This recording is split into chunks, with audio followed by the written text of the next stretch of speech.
পাকিস্তানের ক্ষেপণাস্ত্র কর্মসূচির উপর আরও নিষেধাজ্ঞা আরোপ করেছে যুক্তরাষ্ট্র। স্থানীয় সময় বুধবার 18 ডিসেম্বর এই ঘোষণা দেয় উত্তর আমেরিকার এই দেশটি। তবে মার্কিন এই নিষেধাজ্ঞাকে দুর্ভাগ্যজনক এবং পক্ষপাত দুষ্ট বলে অভিহিত করেছে দক্ষিণ এশিয়ার পরমাণু অস্ত্রধারী এই দেশটি।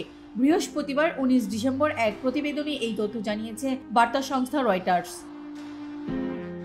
প্রতিবেদনে বলা হয়েছে, ওয়াশিংটন পারমাণবিক অস্ত্রে সজ্জিত পাকিস্তানের দূরপাল্লার ব্যালিস্টিক ক্ষেপণাস্ত্র কর্মসূচির সাথে সম্পর্কিত নতুন নিষেধাজ্ঞা আরোপ করেছে বলে যুক্তরাষ্ট্র বুধবার জানিয়েছে। নতুন এই নিষেধাজ্ঞার মধ্যে পাকিস্তানের রাষ্ট্রীয় মালিকানাধীন প্রতিরক্ষা সংস্থাও রয়েছে। মূলত তারাই দেশটির এই ক্ষেপণাস্ত্র কর্মসূচির তত্ত্বাবধান করে থাকে। মার্কিন স্টেট ডিপার্টমেন্টের মুখপাত্র ম্যাথিউ মিলার এক বিবৃতিতে বলেছেন, নির্বাহী আদেশের মাধ্যমে পাকিস্তানের ন্যাশনাল ডেভেলপমেন্ট কমপ্লেক্স এবং 3টি সংস্থার উপর এই নিষেধাজ্ঞা আরোপ করা হয়েছে।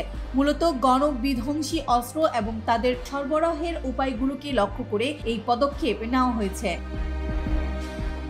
মার্কিন এই নিষেধাজ্ঞার ফলে যুক্তরাষ্ট্রে থাকা সংশ্লিষ্ট সংস্থা ও সত্তার অন্তর্গত যে কোনো সম্পত্তি জব্দ করা হবে এবং একই সঙ্গে আমেরিকানরাও এখন থেকে আর এসব সংস্থার সাথে ব্যবসা করতে পারবেন না। তবে পাকিস্তানের পররাষ্ট্র মন্ত্রণালয় এই ঘটনায় বেশ কঠোর প্রতিক্রিয়া জানিয়েছে। এক বিবৃতিতে মন্ত্রণালয় বলছে, মার্কিন এই পদক্ষেপ দুর্ভাগ্যজনক এবং পক্ষপাত দুষ্ট।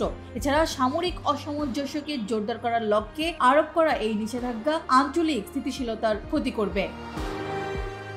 মূলত পারমাণবিক অস্ত্রধারী প্রতিবেশী ভারতের সাথে পাকিস্তানের প্রতিদ্বন্দ্বিতার কথা স্পষ্ট উল্লেখ করেই পররাষ্ট্র মন্ত্রণালয় এ কথা বলেছে।